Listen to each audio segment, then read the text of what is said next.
Histoire de l'Église de Don Charles Poulet, le christianisme sous les Carolingiens, la hiérarchie ecclésiastique, le pape, origine du cardinalat, suite. Au 7e siècle, les papes fondèrent à Rome des diaconies, institutions charitables, sortes de dispensaires auxquels on avait adjoint une chapelle, le tout sous l'administration d'un diacre. Lorsque le dispensaire fut supprimé, la chapelle subsista, analogue au titre. Le diacre qui la régissait se nomma lui aussi cardinal.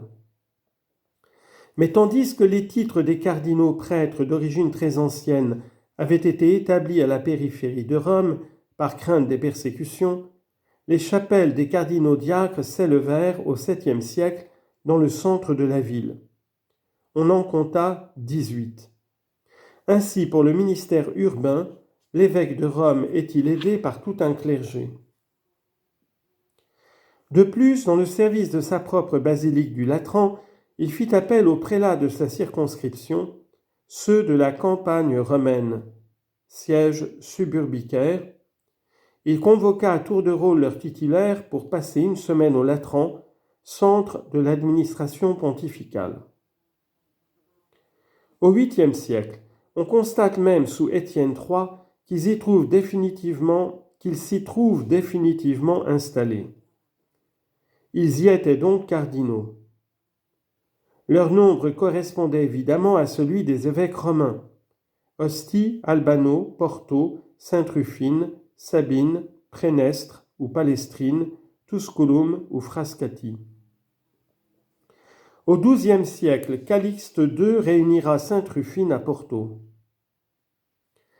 Par le fait même qu'ils étaient associés à l'administration papale, les dignitaires romains acquirent un certain pouvoir sur l'Église entière. Dès le IIIe siècle, pendant la vacance qui suivit la mort de saint Fabien, n'avait-on pas vu le presbytérium romain adresser à saint Cyprien des avis sur une question aussi importante que la réconciliation des lapsi? Les cardinaux deviendront de plus en plus les conseillers du souverain pontife. Pendant les vacances papales, parfois prolongées, ils joueront un rôle exceptionnel. Grâce à eux, durant les troubles du Xe siècle, les affaires de l'Église ne resteront pas en souffrance. 4.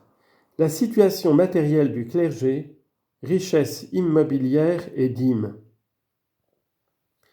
Déjà considérables lors de l'arrivée des Francs, les biens ecclésiastiques s'étaient accrus grâce aux donations des rois, des particuliers et surtout des évêques.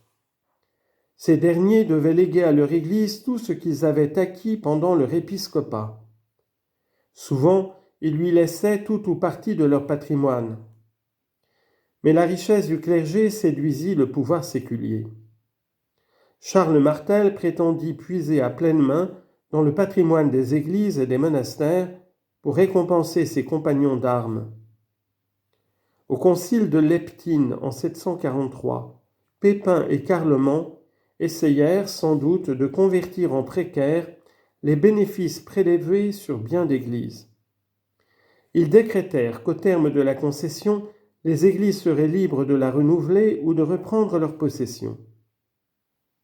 Charlemagne édicta dans le même sens. Mais en pratique, les détenteurs temporaires devinrent les propriétaires héréditaires des biens confisqués.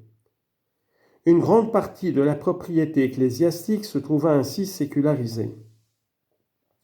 Bientôt, les usurpateurs prétendront tenir en tutelle le clergé, à qui ils octroient l'usufruit des biens confisqués. On voit poindre l'investiture et ses abus. Juridiquement incapables comme les femmes et les enfants à titre de désarmés, les clercs se faisaient couvrir par une personne nommée avoué. Charlemagne ordonne que chaque église ait son avoué, librement choisi par l'évêque ou l'abbé. Il est vrai que souvent, l'avoué n'était qu'un nouvel oppresseur, faisant payer très cher sa protection sans l'exercer. On en viendra à regarder comme privilégiées les églises qui n'en ont pas. Outre ces propriétés, le clergé percevait la dîme, impôt qui consistait pour les fidèles à lui payer le 10e de leurs revenus. Déjà en usage au VIe siècle, la dîme devint un impôt auquel les lois civiles obligent. Ainsi, les Carolingiens voulurent-ils compenser en partie les dommages résultant de la sécularisation. Mais le trésor épiscopal devait fournir ce que nous appelons le budget des cultes, l'assistance publique et presque tout le budget des travaux publics. Des hospices s'élevèrent dans les villes épiscopales. Les monastères entretinrent un nombre immense de pauvres. Enfin, les évêques et les abbés, seigneurs sur leurs terres, devaient fournir des hommes au roi, faire des levées sur leurs domaines, payer des contributions de guerre. Chapitre 2.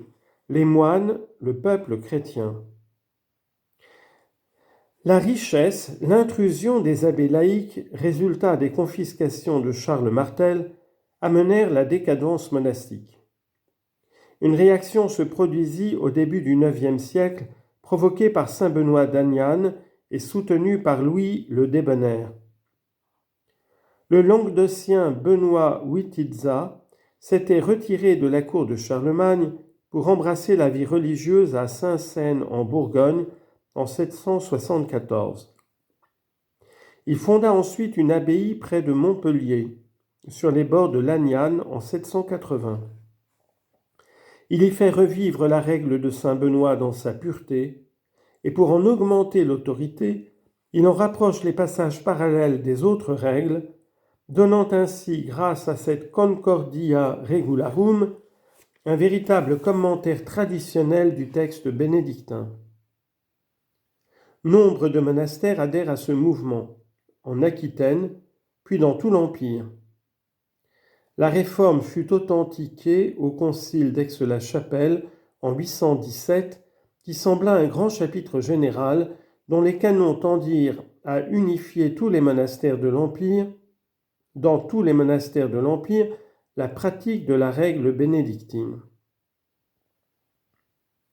Avec Benoît d'Aniane, c'est un nouvel esprit qui essaie de pénétrer dans le monachisme franc et germanique.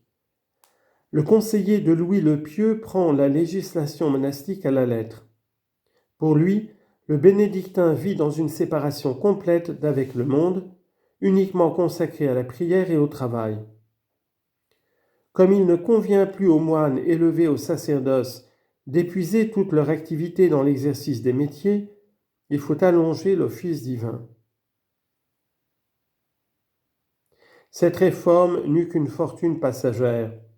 La plaie de la commande était trop profonde. À la fin du IXe siècle, on voit les abbayes retomber dans le relâchement. Les gens de cette époque sont encore rudes et farouches.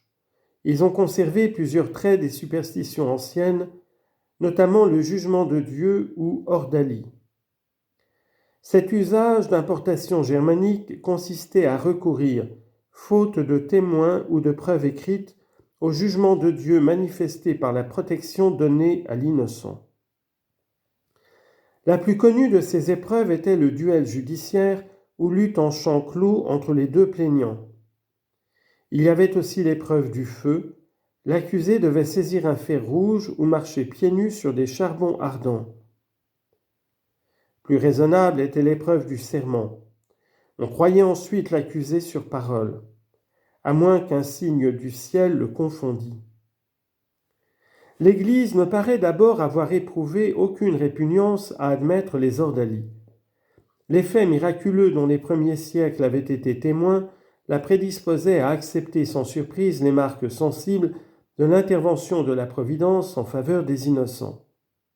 Bref, le caractère surnaturel des ordalies devait exercer sur les esprits au Moyen Âge un attrait particulier. Et il n'est pas surprenant qu'après les avoir adoptés, certaines églises en aient réglé l'usage ou même essayé de les christianiser en quelque sorte par des prières et des bénédictions. C'est ainsi que plusieurs ordalies furent transformées. Il y eut l'épreuve de l'Eucharistie, le serment sur les reliques des saints, etc. Ainsi modifiés, les ordalies furent tolérés par les papes, sauf pour les tribunaux ecclésiastiques. Pourtant, ce n'était que prudente concession. Innocent III les abolira au début du XIIIe siècle.